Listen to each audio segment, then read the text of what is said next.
Thought I'd post up an update on my Samurai. Pulling the front end apart.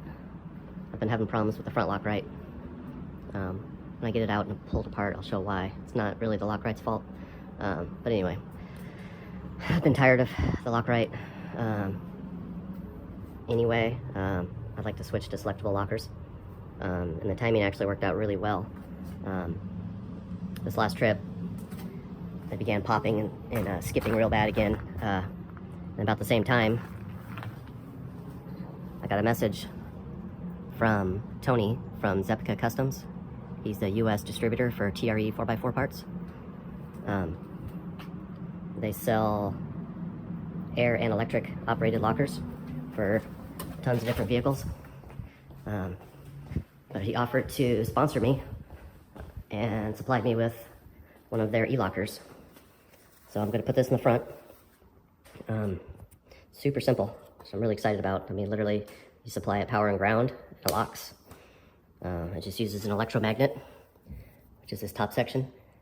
And then as it's spinning, once the magnet's engaged, it creates friction here, and it holds this top piece from rotating as this piece continues to rotate. And so this angle here, it's like a cam, and it forces these pins down. There's 4 of these pins around the differential, and those pins go down, and in this lower section is a coupler that locks. It's basically got internal and external splines that lock the bottom side gear to the case, locking the differential.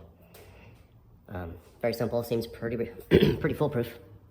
I mean, electromagnets have been around for 100 plus years. Super reliable, super simple. So this one is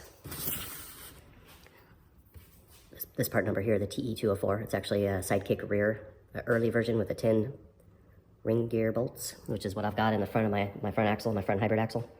So I'm gonna give this a try. Hopefully I love it, and I really would like to put one in the rear as well. I race my Samurai occasionally, but most of the time I play with it in the sand dunes. And you can see here, these are hiding behind all the steel. These are my sand tires. And it actually works really good with these. And I'd love to have turning brakes, because that's one thing that it doesn't do really great. It doesn't steer super hard. So with a selectable locker, I could run turning brakes, and that would be awesome. So anyway, I'm gonna keep the Samurai outside right now. Luckily, I've got a covered little porch area behind my shop. So anyway, pulling this all apart. Get the third member out. Kind of give everything a once over. It's been a little while since I've had this front end apart. Check all the kingpin bearings and seals and everything else. I mean, so far it's been holding up good, besides the lock right issues. The main issue with the lock right is that third member was really put together of a bunch of junk I had laying around. And the case, the carrier case, I did not have complete. So I didn't have the side gears and thrust washers and all that stuff that came from the factory together. And that's actually pretty important for a lock right, is you need the thrust washers that were fit for that carrier, because everything's, every carrier is a little different. And those thrust washers come in various thicknesses to basically set up the spider gears and the side gears to mesh correctly. And if you don't have that, the lock right can have issues, and that's been my problem. And I've pulled it apart a couple times, but it's not an easy thing with the equipment I have to measure and try to get those clearances right. Because basically you're trying to get the side gears spaced perfectly from the cross pins, evenly from the cross pins. And I haven't been able to figure out a way to measure that really well. I've messed with it a couple times, and honestly, I'm just over it. The E-Locker is going to be so much better. So hopefully I'm going to get this done, and working on sway bar and a couple other things, trying to get this ready for either King of the Hammers coming up here this next year, or I don't know, not sure, possibly some other race, as well as other things. I'm going to try to hit the Rubicon Trail again soon. I'd like to go try some other places out, so gotta get this thing straightened away. So I'm gonna get to work, and I will come back when I've got the third member out, and I can kind of show what's going on in there and start setting up that E-Locker. One more quick thing I wanted to point out is if you get rid of the dust shield, that's normally here, that sits behind the brake disc. If you get rid of that, then it clears up access more easily to these bolts here, and then you can pull this whole spindle snout and bearing hub assembly all in one piece when you're doing work to the third member or something. So you can pull this all apart and not have to play with the bearings. It all stays assembled. You don't have to get all greasy or play with resetting up the preload. It just stays all in one piece. And then you just gotta pull the knuckles like normal, slide the axles out. Saves quite a bit of time and makes the job a lot cleaner and easier. I just put these in a bag to keep them clean, so I don't even have to touch them. Put them back together. Okay, so here's the third member out of the rig. I've already pulled the caps. Since I'm changing the carrier, there's no sense in really keeping track of, where this is at. If you're just doing a simple lock right, you can mark these. I usually will take a paint pen and mark them, and then turn it one turn loose. And the same thing on this side, one turn loose or counterclockwise. And that gives you room to get this in and out. And then I usually will, it's easier with two people, hold these spanner nuts in as you pull the carrier out so nothing moves. And then when you install the lock right and put it all back together and drop it in, you can turn it your one turn and you'll be right back to where it was. But since in this case I'm changing the carrier, even the slightest difference in dimension from here to where the bearing sits, will affect the pattern as well as bearing preload. So these I just loosened up because I'm not trying to keep track. So I'll just back these off, and in fact you can just take them off. And then if you haven't done this before, it's important to mark and keep track of these caps. They have to stay where they came from. These you can't turn them around backwards, but if you were to put it on the wrong side, the threads wouldn't line up and the bores may not be perfectly aligned. So you paint pen, or like a lot of people will do like one center punch, and then two center punches and two center punches kind of thing. It's a pretty good way of doing it. So I'm going to get the rest of the way pulled out. I'm going to pull the ring gear off, and I'm going to open this up just to see the amount of metal that came out of this. I'm pretty sure the dowels in the lock right are broken again. Another thing, bearing race is very important. Keep them with the bearing, but I'm going to be putting new bearings on, so it doesn't matter in this case again. All right, well, I'll come back when I've got this all shredded apart and see what's broken in the lock right. I don't have a tripod right now, so I can't really film while I'm working. So I'll be back. So I got the cap off this thing, and here you can see, like I was saying before, that this thing was a bunch of junk. This case is a slightly newer Sidekick 12-bolt ring gear case, and then the top plate is a 10-bolt plate to match the 10-bolt ring gear. So I actually put these together, and I think 2 bolts lined up, and I bolted it together and then used the drill press to drill out the other holes, because I couldn't find the parts I needed locally or in my time frame. So I put together the junk I had, and it's, other than the lock right issues, I haven't had any problems. Oh, by the way, I found a tripod. So anyway, pull this lock right apart and see what we find in here.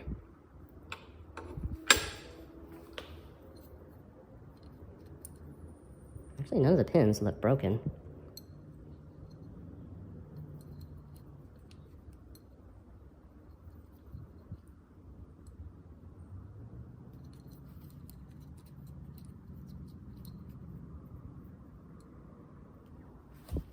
That's interesting. Last time I took this apart with the same issue, I had, I believe, 2 broken pins.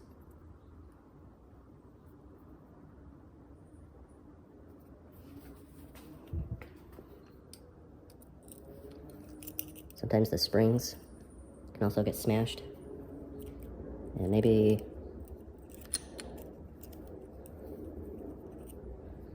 I caught this one in time.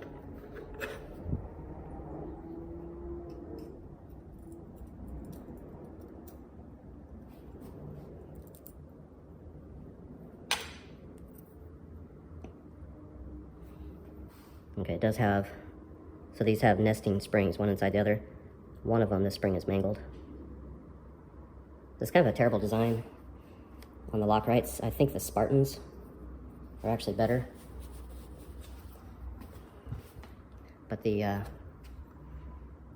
spring sits down in the odd round hole. Down at the bottom it's got just a cylindrical hole. And then the pin from the opposite side carrier pushes on that spring and has room to move. And so that tweaks the springs back and forth. And they can get smashed and